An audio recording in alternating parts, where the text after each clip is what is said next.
Trigonometry में हम लोग देखेंगे आज कि किस तरह से मतलब बेसिक कॉन्सेप्ट एकदम नीचे से चलेंगे और ऊपर तक जाएंगे। बहुत ऊपर तक जाना हम लोगों को, लेकिन पहले समझते हैं ट्रिग्नोमेट्री होती क्या है, किसे कहते हैं ट्रिग्नोमेट्री। तो ट्रिग्नोमेट्री को देखते हैं हम लोग। चलिए बताता हूँ मैं। देखिए ट्रिग्नोमेट्री का मतलब होता है ट्री। ट्री मतलब थ्री, तीन। ट्री का मतलब तीन, थ्री। गोलो का मतलब क्या होता है? गोलो का मतलब होता है एंगल्स। आप जो एंगल मेजरमेंट करते हैं, एंगल सब बताएंगे अभी इसके बारे में। और मेट्री का मतलब होता है मेजरमेंट। मेट्री का मतलब होता है मेजरमेंट मतलब तीन एंगल्स का और या तीन साइड्स का मेजरमेंट ही ट्रिग्नोमेट्री होती है। इसमें हम लोगों को बेसिकली ट्रायंगल के अंदर ही पढ़ना है। पूरे ट्रायंगल्स के बारे में है, पूरा का पूरा मतलब ट्रायंगल्स के बारे में ही है। ट्रिग्नोमेट्री सिर्फ बेसिकली ट्रायंगल में ही सॉल्व होती है। जहाँ पर आपको ट्रायंगल आएगा वहाँ पर ट्रिग्नोमेट्री आनी ही आनी है। ओके, तो हम लोग चलिए स्टार्ट करते हैं। यहाँ से देखते हैं तीन एंगल्स का measurement is called a trigonometry. Three angles का मेजरमेंट हमारा ट्रिग्नोमेट्री कहलाता है। तो ट्रिग्नोमेट्री का सबसे पहला कॉन्सेप्ट इसका देखिए, सबसे पहले बता दूं, इसका हिस्ट्री बता दूं कि इसको आर्यभट्ट ने इन्वेंट किया था। मतलब इसके बारे में जो बताया था फर्स्ट टाइम, तो आर्यभट्ट हमारे इंडिया के मैथमेटिशियन थे सबसे पहले। तो उन्होंने इसको इन्वेंट किया था, उन्होंने इसके बारे में बताया था सारी चीज़ें। तो इनके रूल्स किस तरह से कैसे इन्होंने बनाया था, स्टार्टअप कैसे किया था, तो सारी चीज़ें मैं बताता हूँ। तो इन्होंने ट्रायंगल्स को मेज़र कैसे करना है, किस तरह से करना है। देखिए बहुत सारे टाइप्स के ट्रायंगल्स होते हैं। एक एक्यूट ट्रायंगल होता है, ऑब्ट्यूज ट्रायंगल होता है, राइट एंगल ट्रायंगल होता है, स्ट्रेट इस टाइप के ट्रायंगल्स होते हैं। ये तीन टाइप के नॉर्मल ट्रायंगल्स होते हैं। तो स्केलेन ट्रायंगल होता है, आइसोसेलेस ट्रायंगल होता है और बहुत सारे ट्रायंगल्स होते हैं अलग अलग टाइप्स के। तो हम लोगों को देखना है कि किस तरह से इसका ट्रिग्नोमेट्री का यूज़ ट्रायंगल में किया जाता है। ओके, ट्रिग्नोमेट्री का बेसिकली यूज़ क्या है। तो सबसे पहले हम एक ट्रायंगल बनाते हैं। तो ट्रायंगल में देखिए, मान लीजिए ये ट्रायंगल बन गया। ओके, ये एक ट्रायंगल है, इसमें हमको पता नहीं एक स्केलेन ट्रायंगल है। स्केलेन ट्रायंगल का मतलब ये होता है कि जिसमें साइड्स जो है, इसकी साइड्स जो है कोई भी आपस में इक्वल नहीं है, स्केलेन ट्रायंगल कहते हैं। ठीक है, तो अब ये हो गया ये साइड और ये साइड, तीनों साइड्स अलग अलग। अब इसमें एंगल्स, ये जो एंगल्स आपको दिख रहे हैं इसे एंगल कहते हैं। ये एंगल्स और ये होती इन्हें कहते हैं साइड्स। तो साइड, तो ये साइड्स हो गई, इसे हिंदी में भुजा कहते हैं, इसे भुजा कहते हैं। और ये अंदर के जो ये दो लाइन के बीच में जो भी कुछ बनता है उसे एंगल कहते हैं, यानी कि कोण, हिंदी में उसे कोण कहते हैं। ओके, तो देखिए अब हम लोग देखते हैं ट्रिग्नोमेट्री जो होती है वो क्या करती है। आपका ये साइड और ये साइड के बीच में ये एंगल है ना, तो इन लोगों के बीच में आपस में मतलब जितने तीनों एंगल हैं और ये तीन साइड, ये आपस में एक रिलेट कर देती है। ट्रिग्नोमेट्री रिलेट करती है इनको कि अगर आपको एंगल्स पता हो तो आप साइड को मेजर कर सकें, और अगर साइड पता हो तो एंगल को मेजर कर सकें। ठीक है, तो बेसिकली हम लोग इस तरह के ट्रायंगल्स में अभी तो नहीं पढ़ेंगे, बिकॉज ये ऐसा ट्रायंगल है, स्केलेन ट्रायंगल है। इसमें हमें अगर ट्रिग्नोमेट्री लगानी है, ट्रिग्नोमेट्री सॉल्व करना, ट्रिग्नोमेट्री बेसिकली सिर्फ और सिर्फ राइट एंगल ट्रायंगल यानी समकोण त्रिभुज। राइट एंगल ट्रायंगल का मतलब होता है एक एंगल उसका 90 होना चाहिए। यहाँ आपको दिख रहा होगा कि ये एंगल एक्यूट एंगल है। एक्यूट एंगल समझते हैं, मतलब 90 से कम। थीटा की वैल्यू जो मतलब ये जो एंगल्स है ये 90 क्या होता है, 90 ऐसा होता है, तो 90 से कम। अब ये तीनों एंगल आपको दिख रहे हैं कि ये तीनों एंगल कैसे हैं, 90 से कम है। तो हमें क्या करना है, ये तीनों एंगल्स को ऐसा कुछ करना है, इस ट्रायंगल को अगर ट्रिग्नोमेट्री से सॉल्व करना है तो इस ट्रायंगल को हमें किस फॉर्म में चेंज करना पड़ेगा, राइट एंगल ट्रायंगल में। तो हम क्या करते हैं यहाँ पर इस तरह के क्वेश्चंस को सॉल्व करने के लिए, अभी क्वेश्चंस नहीं कर रहे हैं, अभी समझो कि हम ट्रिग्नोमेट्री लगा कहाँ सकते हैं। तो इस तरह के ट्रायंगल पे आप नहीं लगा सकते। ठीक है, इसको कन्वर्ट करना पड़ता है। तो उसके लिए हम क्या करते हैं, यहाँ से हम एक परपेंडिकुलर ड्रॉ कर देते हैं, एक लंब खींच देते हैं। ठीक है, परपेंडिकुलर ड्रॉ कर देने की वजह से ये देखिए 90 हो गया एक एंगल, और ये हो गया 90। तो दो ट्रायंगल बन गए ना हमारे, ये एक ट्रायंगल ये हो गया, एक ट्रायंगल ये हो गया, और ये 90 डिग्री, ये 90 डिग्री। तो इस ट्रायंगल को सॉल्व करेंगे ट्रिग्नोमेट्री बताऊंगा मैं कैसे सॉल्व होता है। ये हो गया ट्रिग्नोमेट्री से सॉल्व, और इसमें भी लगा देंगे ट्रिग्नोमेट्री। दोनों जब सॉल्व हो जाएंगे तो सारी साइड्स और एंगल के बारे में हमें पता चल जाता है। तो trigonometry basically right angle triangle में ही आपको यूज करना है। हालांकि सारे तरह के ट्रायंगल इसमें सॉल्व होते हैं। अगर ऑब्ट्यूज एंगल होता है तो जैसे मान लीजिए मैं बता दूं, जैसे कि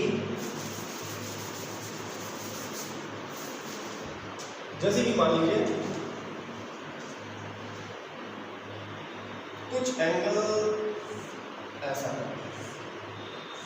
मान लीजिए ट्रायंगल ऐसा, ये भी स्केलेन ट्रायंगल दिखाई पड़ रहा है आपको। तो ये भी अगर स्केलेन ट्रायंगल है तो इस तरह की, ये एंगल कितना है, ये एंगल 90 से ज़्यादा है। ऑब्ट्यूज ट्रायंगल है, ये ऑब्ट्यूज ट्रायंगल है। ठीक है, जिसमें एक एंगल जो होता है आपका कैसा है, 90 से ज़्यादा हो जाता है तो बाकी दोनों तो एक्यूट है, कोई प्रॉब्लम नहीं है, लेकिन ये ज़्यादा है तो इसे भी सॉल्व करने का तरीका ट्रिग्नोमेट्री में है, बट उसमें कुछ ज्योमेट्री करनी पड़ती है, कुछ अपनी तरफ से करना पड़ता है। उसको सॉल्व करने के लिए यहाँ से एक ड्रॉ कर लेते हैं, अपनी तरफ से एक कंस्ट्रक्शन कर लेते हैं और इधर से कंस्ट्रक्शन करके इसको ऐसे 90 बना के फिर सॉल्व करते हैं। लेकिन ये सारी चीज़ें हम लोग बाद में देखेंगे।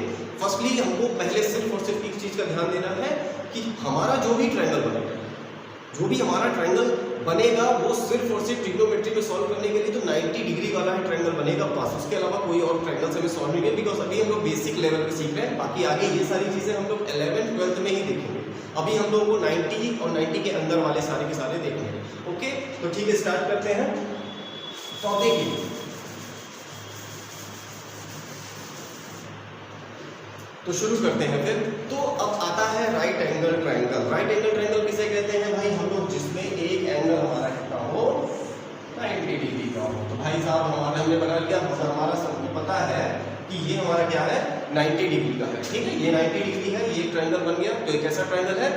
Right angle triangle. ओके, अगर ये राइट एंगल ट्रायंगल है तो अब हमको देखना है यहाँ इसमें हम ट्रिग्नोमेट्री का यूज कैसे करते हैं। बेसिक कॉन्सेप्ट सीखिए। सबसे पहली चीज हमको देखना है, अगर मान लीजिए आप ये बिल्डिंग है, ये एक बिल्डिंग है, मान लीजिए ये कोई बिल्डिंग है, आप इस बिल्डिंग से कुछ दूरी पे बैठे हुए हो, आप बैठे हो यहाँ पर बैठे हुए हो। ओके, अगर आप यहाँ पर बैठकर ऑब्जर्वेशन कर रहे हो, आप यहाँ से देख रहे हो, आपकी आंख है, आप यहाँ से बिल्डिंग के ऊपर देख रहे हो, तो अगर इसको लाइन से मिलाया जाए तो यहाँ से इसके बेस से, इसके फुट से आपकी आंख एक स्ट्रेट लाइन बनेगी, इसका ये स्ट्रेट लाइन बन रही था, और यहाँ से यहाँ तक की लाइन मिलाएंगे कोई। तो बेसिकली अगर आप कहीं पर बैठ के किसी चीज़ को देख रहे हो तो आप कहीं ना कहीं ट्रायंगल बना रहे होते हो लाइफ में। तो अगर अगर अगर मैं कह दूँ कि ये इसकी लंबाई कितनी है, इसकी लंबाई कितनी है, इसकी लंबाई कितनी है, तो वो उसमें ट्रिग्नोमेट्री से यूज़ करके, मतलब ट्रिग्नोमेट्री का यूज़ करके हम लोग ये सब निकाल सकते हैं। अब बहुत सारी चीज़ सीखेंगे हाइट एंड डिस्टेंस में आएगा, लेकिन मैं बता रहा हूँ कि अगर आप यहाँ से बैठ के देख रहे हो, तो अगर आप यहाँ से बैठ के देख रहे हो तो आपकी आंखें को क्या करना पड़ेगा, कुछ एंगल ऊपर देखना पड़ेगा।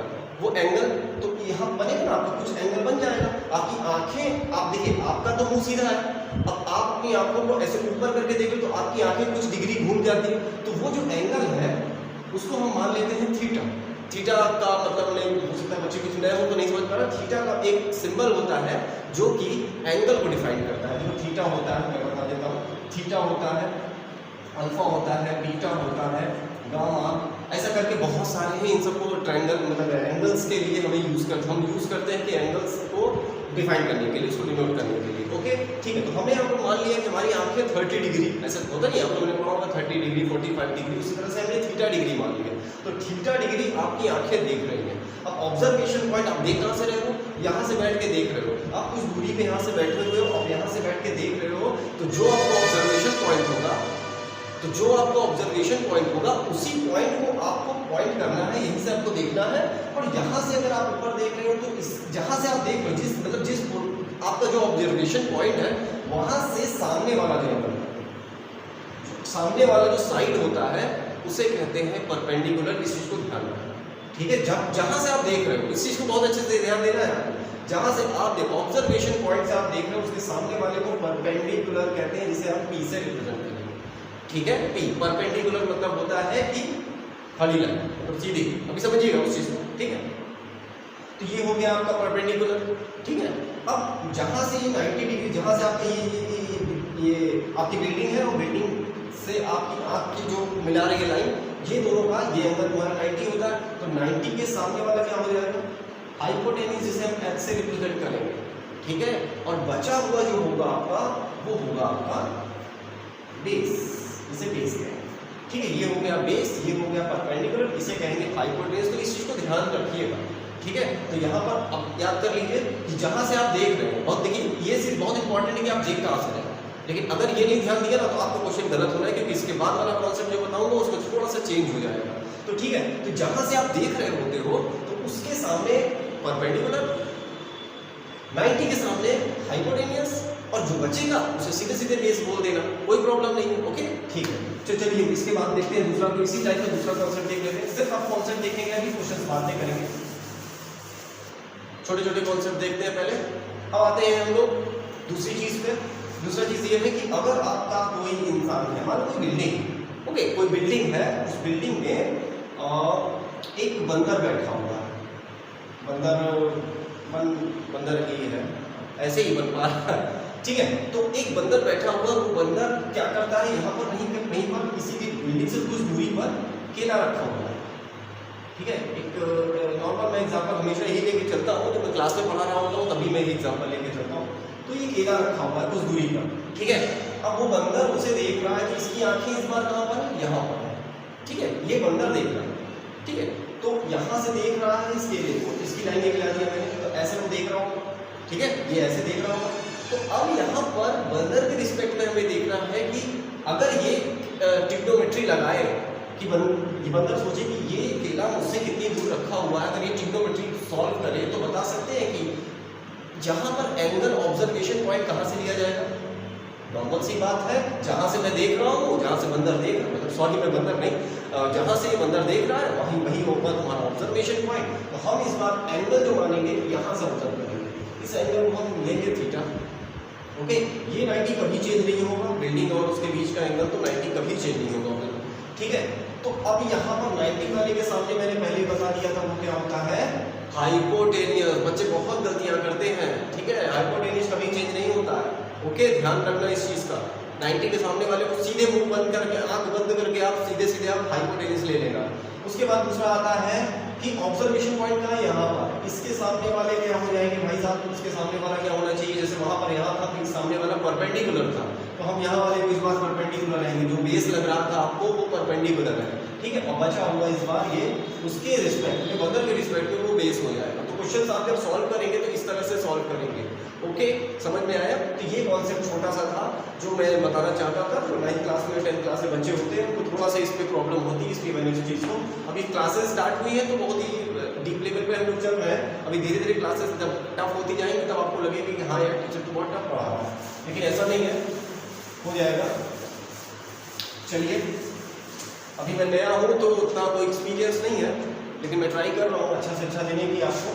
तो चलिए शुरू करते हैं। दूसरा, चलिए एक पाइथागोरस थ्योरम है, हाँ मैं बताना भूल गया। अब आते हैं कि अब ये तीन जो साइड्स है, हाइपोटेनियस, परपेंडिकुलर और बेस में क्या रिलेशन होता है, इन तीनों में क्या रिलेशन होता है, आपस में रिलेशन क्या होता है, किस तरह से रिलेशन। देखिए आज वीडियो में बहुत लंबी नहीं बनाने वाला, तो इसलिए मैं इसको जल्दी से बता दूंगा, और जब डिटेल क्लास चलेगी तो उसमें पूरा तरीके से प्रूव करेंगे। लेकिन इसको मैं पाइथागोरस थ्योरम को प्रूव करूंगा, इसका प्रूविंग दूंगा, लेकिन मैं कहाँ दूंगा, ट्रायंगल चैप्टर जब मैं पढ़ाऊंगा तो वहाँ दूंगा, क्योंकि वहाँ पर पाइथागोरस थ्योरम का जो प्रूविंग है वो बहुत अच्छे से दिया हुआ है, वो बहुत मतलब अच्छी तरीके से उसमें सॉल्यूशन का वो दिया हुआ है, ठीक है। तो देखिए एक पाइथागोरस साइंटिस्ट एक पाइथागोरस करके एक मैथमेटिशियन थे, उन्होंने एक थ्योरम लिखी थी, उन्होंने थ्योरम बनाई थी पाइथागोरस थ्योरम। पाइथागोरस ने ये बोला बताया था कि ये जो तीनों साइड्स होती हैं ये तीनों आपस में किसी फॉर्मूले से कनेक्टेड होती है, एक दूसरे का इनका रेशियोज जो होता है या इन तीनों के बीच में एक रिलेशन होता है, मतलब एक ऐसा रिलेशन होता है जो तीनों को आपस में को रिलेट करता है, एक साथ रिलेट कर देता है, जिससे अगर हमको दो साइड पता हो ना तो तीसरी साइड हम निकाल सकते हैं। वो थ्योरम मैं डायरेक्ट लिख रहा हूँ, उसका जब बेस क्लास चलेगा, आज तो हमारा ऐसा क्लास है कि डेमो क्लास है, तो जब बेस क्लास चलेगा तो उसमें मैं इसकी प्रूविंग भी दूंगा आपको, सारी चीज़ें। दूसरी क्लास में पूरी ट्रिग्नोमेट्री का पूरा सब कुछ जितना डेरिवेशंस है सारी चीज़ें बताई जाएंगी। तो अभी मैं थोड़ा सा जल्दी कुछ चीज़ों को इलस्ट्रेट कर देता हूँ। तो देखिए पाइथागोरस थ्योरम ने बताया था कि जो हाइपोटेनियस का स्क्वायर होता है, अगर आप ट्रायंगल छोटा बना दे रहा हूँ, ये हाइपोटेनियस है, अगर यहाँ से मैं मेजर कर रहे हो तो ये परपेंडिकुलर है, ये बेस है, तो उन्होंने बोला था कि जो हाइपोटेनियस है ये परपेंडिकुलर है और ये बेस है, इन तीनों के बीच में रिलेशन ये है कि जो हाइपोटेनियस का अगर स्क्वायर करते हैं, हाइपोटेनियस जितनी लंबी होगी, जो पता है, मान लो हमको मालूम है कितना है, मान लेते हैं हम यहाँ पर ये 5 है, ठीक है। उन्होंने बताया था कि हाइपोटेनियस का अगर स्क्वायर करोगे तो उसका स्क्वायर करने के बाद इसका वैल्यू और इसका वैल्यू का भी स्क्वायर करके ऐड करोगे, इसका वैल्यू और इसका वैल्यू स्क्वायर करके ऐड करोगे तो आंसर जो होगा वो हाइपोटेनियस के बराबर ही आएगा। अब जैसे मान लेते हैं परपेंडिकुलर हमारा 4 दिया है और ये बेस हमारा 3 दिया है, तो अगर आप इसका स्क्वायर करते हो, बता सकते हो इसका स्क्वायर करने पे आएगा 25, ओके, इसका स्क्वायर करने पे 25 आता है, इसका स्क्वायर करने पे 16 आता है, इसका स्क्वायर करने पर 9 आता है। आप खुद देख लीजिए कि इसको ये जो 25 लिखा हुआ है और यहाँ 16 + 9 करोगे तो कितना होता है, 25 होता है। तो ट्रायंगल तभी आपका राइट एंगल ट्रायंगल बनेगा। जैसे मान लीजिए किसी ने पूछ लिया कि क्या ये राइट एंगल ट्रायंगल है या नहीं है, आप कैसे करोगे, तीनों साइड्स दे रखी हैं आपको, तो आपसे कह दिया कि भाई आप बताइए ये राइट एंगल ट्रायंगल है या नहीं है, तो आप क्या करोगे, सबसे पहले इसका स्क्वायर करोगे, उसके बाद इसका स्क्वायर करोगे, फिर इसका स्क्वायर करोगे, और इसके स्क्वायर के बराबर इन दोनों का स्क्वायर क्या करोगे, जोड़ दोगे और देखोगे कि क्या वो हाइपोटेन्यूज के बराबर आ रहा है या नहीं। अगर वो आ रहा है तो इसका मतलब हमारा ये राइट एंगल ट्रायंगल है, और नहीं आ रहा है तो वो दूसरा कोई टाइप का ट्रायंगल हो सकता है, या राइट ट्रायंगल नहीं भी हो सकता है, लेकिन वो राइट एंगल ट्रायंगल नहीं होगा। क्लियर हुआ आपको? तो यहाँ से समझ में आ गया। तो उन्होंने ये बोला था, तो मेन फॉर्मूला ही उन्होंने बता दिया था कि अगर आपका हाइपोटेनियस, मैं बता देता हूँ, अगर आपका हाइपोटेनियस जो है का स्क्वायर करते हैं तो वो हमेशा किसके बराबर होता है, परपेंडिकुलर प्लस बेस के स्क्वायर के बराबर। ये एक रिलेशन, इसका प्रूविंग मैं नेक्स्ट क्लास में दूंगा, नहीं तो मैं ट्रायंगल चैप्टर में बताऊंगा, क्योंकि ट्रायंगल चैप्टर में अच्छी सी प्रूविंग दी हुई है, ट्रायंगल से पूरा रिलेट करके, पाइथागोरस थ्योरम ही है वहाँ पर अलग से, तो मैं बताऊंगा। ठीक है, तो h square is equal to p square plus b square, ये इन्होंने बेस फॉर्मूला बताया। ये पाइथागोरस सर थे जिन्होंने इस फॉर्मूले को डिराइव किया, किस तरह से, मतलब उन्होंने एक्सपेरिमेंट किया अपना, जो भी करके जिस हिसाब से किया वो मैं बाद में बताऊंगा किस हिसाब से एक्सपेरिमेंट्स हुए थे इसके। ठीक है, भास्कर थ्योरम ये थी, उन्होंने भी, मतलब इंडिया के थे वो, उन्होंने भी बताया था इसको प्रूव करके बताया था किस तरह से प्रूविंग होती है इसकी, तो मैं बताऊंगा इसका प्रूविंग में अच्छे से बताऊंगा। पहले जैसे हम देखते हैं इसके क्वेश्चंस कैसे करते हैं, छोटे छोटे क्वेश्चंस आते हैं आपके एग्जाम में, बहुत ज़्यादा बड़े नहीं होते हैं। तो फॉर्मूला आपको याद हो गया होगा मेरे ख्याल से कि h square is equal to p square plus b square, बहुत ही सिंपल फॉर्मूला है। ठीक है, ध्यान से सुनिए। ठीक है, अब हम क्वेश्चन लेते हैं, एक बहुत छोटा क्वेश्चन देंगे, तो उसको थोड़ा सा बड़ा लेंगे, फिर थोड़ा और बड़ा लेते, तो बड़ा करता जाएंगे, थोड़े बड़े बड़े क्वेश्चन फिर करते जाएंगे। तो फिर हम देखते हैं, एक छोटा सा क्वेश्चन देता हूँ, बहुत ही सिंपल क्वेश्चन है। जैसे कि अगर आपका ये साइड आपका दे दिया हुआ है, आपको ये साइड, मान लो आपको ये साइड दिया हुआ, कुछ भी दे देता हूँ मैं अपने हिसाब से, चाहे राइट एंगल ट्रायंगल बनेगा। अगर मैं दे देता हूँ 5, ये दे देता हूँ 7, ये दे देता हूँ, और ये दे देता हूँ 8। अब आपको बताना है कि क्या ये एक राइट एंगल ट्रायंगल है या नहीं, आपको बताना है। ये राइट एंगल ट्रायंगल देखने में लग रहा है, पता नहीं है कि नहीं, तो तुम क्या करोगे, डायरेक्टली सीधे सीधे इसी फॉर्मूले में रखोगे, h square is equal to p square plus b square.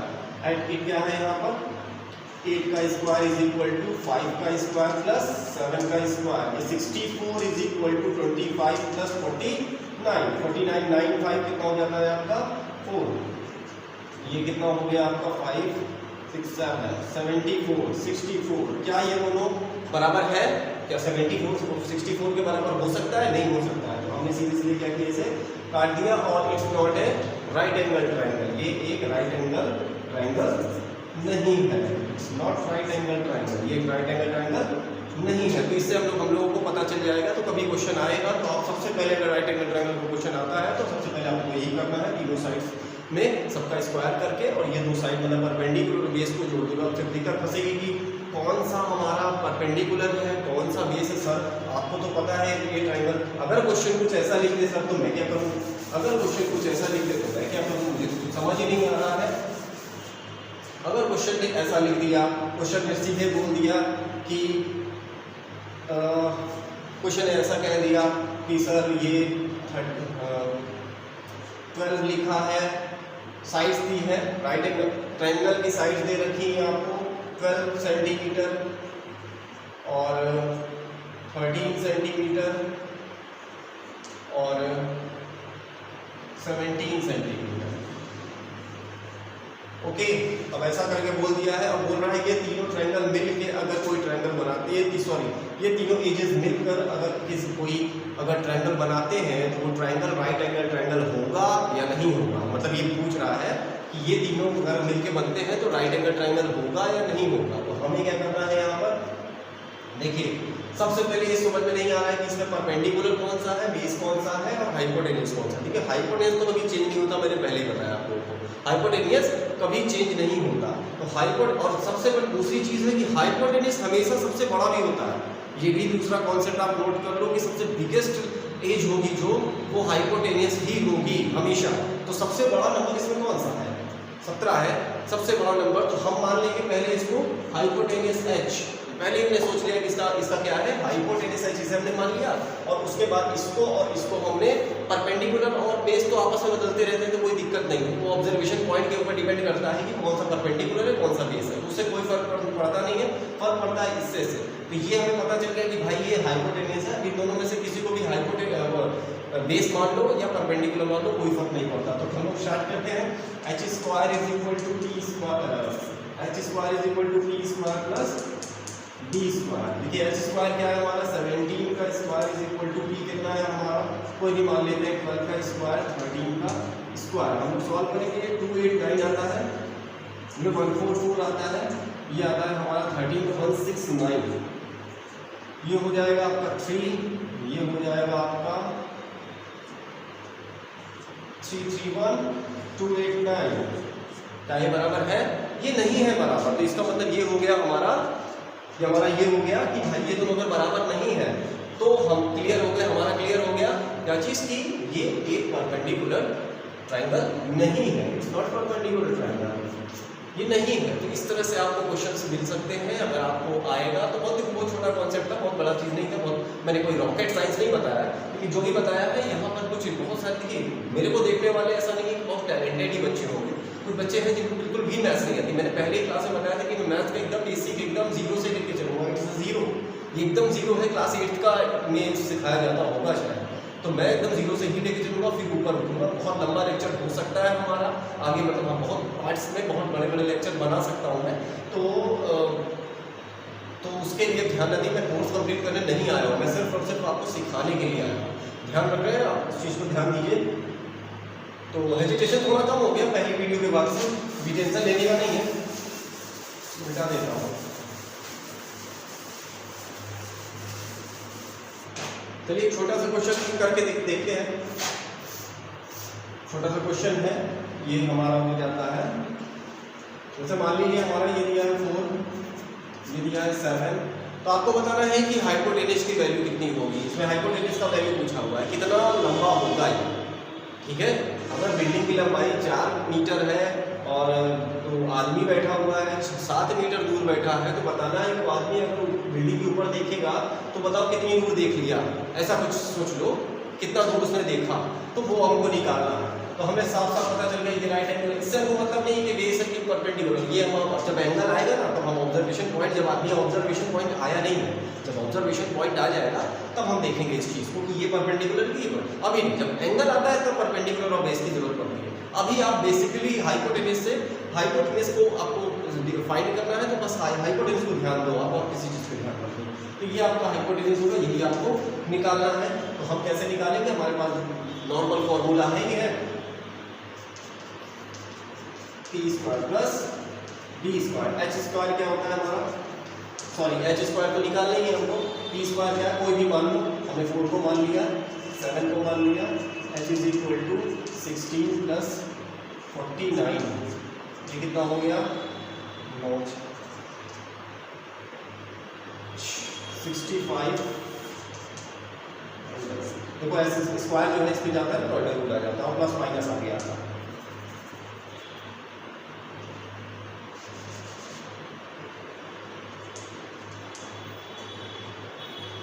ठीक है, तो ये आप लोगों को क्लियर हो गया होगा कि यहाँ पर 65 अंडर रूट में आएगा, मतलब इसकी वैल्यू होगी अंडर रूट 65 प्लस माइनस में, प्लस माइनस का कॉन्सेप्ट है, ठीक है, ये प्लस में और ये माइनस में, ये प्लस माइनस अंडर रूट का है, ठीक, 65 के अंदर का नहीं है। अंडर रूट के अंदर कभी भी नेगेटिव वैल्यू नहीं होती है, याद रखो, अंडर रूट हमेशा ऑलवेज पॉजिटिव, ठीक है। इसके बारे में बाद में, जब अंडर रूट के बारे में अच्छे से डिफाइन करेंगे तो बताएंगे, ठीक है। तो ट्रिग्नोमेट्री का ये छोटा सा पार्ट था, ये एक पहले एक छोटा सा क्वेश्चन लिया था, अगर आप लोग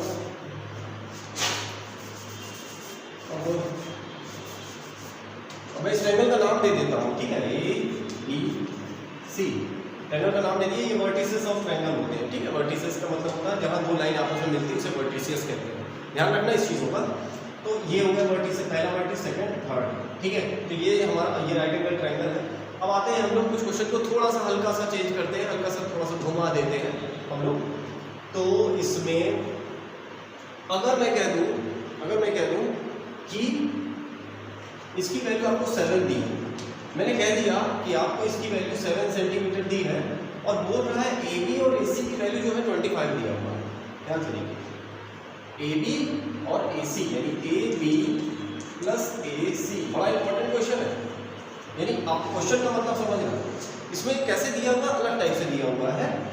आपसे कह रहा है कि ये आपका ये जो बेस है या परपेंडिकुलर जो भी जहाँ से पॉइंट होगा, ये जो बेस है आपका पहले से बोल दिया है 7 सेंटीमीटर है, और ये आपको बोल रहा है और ये बोल रहा है, दोनों का मतलब यहाँ से आदमी मान लो यहाँ से एक चीटी चलती है, इतना गई फिर इतना गई, तो टोटल जितना चली वो 25 सेंटीमीटर है। मतलब ये लंबाई और ये लंबाई पूरा का पूरा दिया हुआ है। ठीक है, ध्यान रखना इस चीज़ का, बड़ा इंपॉर्टेंट क्वेश्चन है, एग्जाम में आ जाता है। ठीक है, तो यहाँ से यहाँ तक चलना और यहाँ से यहाँ तक चलना, टोटल 25 चल रहा है। तो हमें नहीं पता चल पा रहा है कि ये कितना है और ये कितना है। आधा आधा नहीं करेंगे, कुछ बच्चे करते हैं कि आधा आधा 12.5 ऐसे कर देंगे, सब ऐसा नहीं, आधा आधा नहीं हो सकता है, ये बड़ा हो ये थोड़ा छोटा है। ठीक है, आपको क्या करना है, किसी भी एक को x मान लेना है। ठीक है, किसी भी एक को x मान लेना है। x अगर मैंने, अच्छा बताइए, अगर मैंने इसे x मान लिया, ठीक है, ए बी को मैंने x मान लिया, ध्यान से देखिए, यहाँ पर देखिए ए बी को मैंने x कर दिया, तो ए सी इज इक्वल टू 25 है ये। अगर फिर इसको इधर भेजेंगे तो कितना हो जाएगा, A C is equal to 25 minus x, ये इधर जाएगा तो x हो जाएगा, माइनस हो जाएगा, ये तो आपको पता ही है ना पहले से। तो अगर ये 25 यानी अगर इसको मैंने x माना तो ये क्या हो जाएगा आपका 25 माइनस x। ओके, AC क्या हो गया इस बार 25 माइनस x सेंटीमीटर, ये x सेंटीमीटर हो गया, ये 25 सेंटीमीटर, 25 माइनस x सेंटीमीटर हो गया, ये 7 सेंटीमीटर। अब इसमें देखिए अभी वेरिएबल दो थे, ये ए बी और ए सी था, अभी वेरिएबल सिर्फ एक है। इसे सॉल्व करना आसान है, पाइथागोरस थ्योरम लगाइए और तुरंत आंसर लाइए। देखिए कैसे करेंगे, हम देख लेते हैं। तो H square is equal to P square plus B square. ध्यान से देखिएगा इस चीज को, इस कॉन्सेप्ट को। एच स्क्वायर, एच कितना है आपका 25 minus X is equal to P कितना है आपका, परपेंडिकुलर किसी को भी मान लीजिए, कोई प्रॉब्लम नहीं है, हमने पहले ही बता दिया। बेस कितना है आपका 7 स्क्वायर। ओके, सही है, समझ में आ रही है? ठीक है, तो चलिए देखते हैं। अब इसका देखिए, ये यहाँ पर इसको, अब कुछ बच्चे क्या करते हैं 25x करते, मेरी कोचिंग में ही बता रहा हूँ मैं, कुछ बच्चे क्या करते हैं 25x करते हैं, ऐसा नहीं करना। यहाँ फॉर्मूला लगेगा और एलजेब्रा का, क्योंकि एलजेब्रा आ रहा है ना, मैंने कल कहा था, एलजेब्रा का फॉर्मूला लगेगा। क्या है, a, इसे a मानेंगे माइनस बी, तो a माइनस बी का होल स्क्वायर है, उसको खोलो कैसे होता है, a square plus B square minus 2ab। a square में 25 का स्क्वायर कितना होता है 625। Okay, 625 plus a square plus b square minus 2ab 50x। ये नहीं समझ में आया, पता है 2 into 25 into x, 2 into 25 into x, ठीक है, बराबर एक्स स्क्वायर प्लस 49। ठीक है, सही है। तो एक्स स्क्वायर इधर, एक्स स्क्वायर इधर है, बराबर किधर है, ये इधर जाएगा तो माइनस में हो जाएगा, तो ये कैंसिल कर दो डायरेक्ट, खत्म हो गया। ठीक है, इसको इधर भेज दी क्योंकि एक्स की वैल्यू निकालनी है, इसको इधर भेजो तो कितना है minus 50x is equal to 49 minus 625। इसको माइनस करेंगे तो कितना आएगा, इसको अगर माइनस करेंगे तो कितना आएगा माइनस 576। ओके, माइनस 50x, क्योंकि माइनस से माइनस इधर कैंसिल कर दीजिए, 576 अपॉन 50। अभी देखिए ये तो काफी अजीब सा बन रहा है। ठीक है भाई, 50 हो गया, क्लियर है। तो यहाँ पर हम लोग इसको फिर डिवाइड मल्टीप्लाई करने के बाद जो भी आता है आप निकाल लेंगे, तो पॉइंट में कुछ वैल्यू आएगी शायद, आई थिंक सो। ये 25, तो देखिए क्वेश्चन मैंने बनाया हुआ था, इसलिए इस टाइप का आ रहा है 288 अपॉन 25, यानी एक्स की वैल्यू जो आ रही है 288 अपॉन 25। ठीक है, इसका वैल्यू इसमें अगर डिवाइड करेंगे तो जितना भी आएगा, जो भी आएगा, ये कर लेता हूँ मैं, एक बार देख ही लेता हूँ। 11.5 सेंटीमीटर आता है ये, 11.5 सेंटीमीटर, यानी ये आ गया एक्स की वैल्यू 11.5 सेंटीमीटर। तो आपकी ये हो गई, आपकी साइड कितनी 11.5 सेंटीमीटर, और ये हो गई 25 minus 11.5 centimetre is equal to जो भी आता है आपका आंसर होगा। ओके, ये चीजें क्वेश्चन होंगे यहाँ पर, इस तरह से आपको करना है, और इसमें बहुत सारे क्वेश्चंस हैं, बहुत अच्छे क्वेश्चंस हैं। तो नेक्स्ट क्लास में हम लोग क्वेश्चंस कर लेंगे। तो इस बार अच्छी, मतलब मेरे ख्याल से कॉन्सेप्ट समझ में आ गया होगा अच्छी तरीके से। और मैं दुआ करता हूँ आप लोगों से कि आज की क्लास आप लोगों को समझ में आई होगी। और आवाज़ का अगर कोई लफड़ा है तो मैं कोशिश करूँगा इसको और रिड्यूस करने की। अब आज तो काफ़ी कम कर दिया है मैंने। तो नेक्स्ट क्लास में हम लोग फिर से मिलते हैं आप लोगों से, और अच्छे से अच्छा इसके बाद वाला कॉन्सेप्ट जो भी होगा ट्रिग्नोमेट्री रेशियो, हाँ इसके बाद वाला हमारा ट्रिग्नोमेट्री रेशियो है, उसको मैं अच्छे से डिफाइन करूँगा। बिकॉज सीधे सीधे उसमें एक फॉर्मूला मतलब sine is equal to P by ऐसा करके बता देते हैं ना, तो इस तरह से नहीं बताएंगे, कुछ उसका नया इसका सिस्टम बताएंगे कि जिससे आप लोगों को एकदम क्लियर लगे। देखिए डिटेल हम लोग पढ़ा रहे तो डिटेल नॉलेज लेनी है हर एक चीज़ को। आज आपको पूरा डिटेल में पता चला कि बेसिक कैसे होता है, कैसे कहाँ से स्टार्ट होता है, किस तरह से होता है। कोई भी चीज़ अगर समझ में नहीं आई है तो आप कमेंट करके मेरे से पूछ सकते हो। सारी चीज़ें मैं बताऊंगा यहाँ पर, हम बैठे हुए हैं यहाँ बताने के लिए, आपको सारी चीज़ें बताएंगे। और अगर कहीं भी कोई प्रॉब्लम आती है जैसा आता है तो आप कमेंट करके हमसे पूछ सकते हैं। और कुछ दिनों में मैं अपना टेलीग्राम नंबर भी दे दूँगा, तो आप लोग टेलीग्राम पे मुझे आईडी कर सकते हो। और इस तरह से हम लोग आपस में कनेक्टेड रहेंगे। और ये फर्स्ट लेक्चर था, अगर आप लोगों को इसमें कुछ कॉन्सेप्ट नहीं समझ में आया है या कुछ आपको सही नहीं लगा इस वीडियो में, तो आप प्लीज़ अगर कुछ गलत भी हुआ हो तो बता दिए, क्योंकि मैं कैलकुलेशन करके नहीं आता हूँ घर से, सारी चीज़ें मैं यहीं पर सामने ही करता हूँ। हो सकता है अगर डिवाइड मल्टीप्लिकेशन में कुछ मिस्टेक हो गया हो तो उसके लिए सॉरी, बट कॉन्सेप्ट जो आपको सीखना है वो ये है। मल्टीप्लिकेशन डिवाइड पे ध्यान ना दें, नॉर्मली आपको कॉन्सेप्ट जो है उस चीज़ को एकदम अच्छे से फोकस करके चलें। अगर आप कॉन्सेप्ट को फोकस करके चलेंगे तो आपको फिर ये मल्टीप्लिकेशन डिवाइड तो ये बहुत छोटी सी चीज़ हो जाएगी, ये तो बहुत छोटे बच्चों के लिए है। आपको मेन कॉन्सेप्ट सीखना है, अगर आपने मेन कॉन्सेप्ट सीख लिया तो फिर आपको कोई रोक नहीं पाएगा यहाँ पर। नेक्स्ट क्लास में जब ट्रिग्नोमेट्री रेशियो पढ़ेंगे तो वो हमारा सेकंड यूनिट होगा। 9th 10th 11th 12th सभी पढ़ सकते हैं इसको, लेकिन मैं अभी बेसिकली 10th के लेवल पे लेके चल रहा हूँ। उसके बाद 11th का भी कुछ बनाऊंगा, उसमें डिग्री और रेडियन के बारे में बताऊंगा। तो वो अलग अलग वीडियोज़ में 11th 12th और 9th 10th का बनाना शुरू करूँगा। अभी बेसिकली आज का जो लेक्चर था वो हमारे 10th के बेस में था, 10th में ही CBSE बोर्ड के 10th में होता है और ICSE बोर्ड के लिए था, बिकॉज ICSE बोर्ड के 9th में भी आपका ट्रिग्नोमेट्री है, तो ICSE बोर्ड के बच्चे भी इसको देख सकते हैं। ये बहुत छोटा कॉन्सेप्ट था, इतना जल्दी मतलब ये मत सोचे, क्योंकि बहुत सारे बच्चों को आता होगा। ये जो मैंने आज बताया कुछ नया नहीं बताया, सब वही पुराना ही बताया है। बहुत सारे बच्चों को आता होगा, लेकिन बहुत सारे बच्चे ऐसे भी हैं जिनको बिल्कुल भी नहीं आती ट्रिग्नोमेट्री। और मैंने कल परसों की क्लास में बोली, परसों वाली क्लास में मैंने बोला था, मतलब इसकी पहले वाली वीडियो मैंने पहले बता दिया था कि आप लोगों को मैं बेसिक कॉन्सेप्ट से लेके चलूँगा। तो इसमें जो बच्चे देख चुके हैं वीडियो या इसको बारे में जानते हैं तो कोई दिक्कत नहीं, अगर नहीं भी देखते हैं तो छोड़ दें। लेकिन जिन्हें ट्रिग्नोमेट्री सीखनी है, 0 से सीखनी है, 100 तक जाना है, तो वो इस वीडियो को ज़रूर देखें। और प्लीज़ अगर आप लोगों को ये अगर पसंद आया है मेरा वीडियो तो प्लीज़ इसे लाइक करें और चैनल को सब्सक्राइब ज़रूर कर दें, क्योंकि सब्सक्रिप्शन से आपको हमारी नोटिफिकेशंस मिलती रहेंगी और आप लोगों को पता चलता रहेगा कि मेरी जब वीडियो आएगी तो आप लोगों की स्क्रीन पर सामने आ जाएगा। आज के लिए सिर्फ इतना ही, थैंक यू।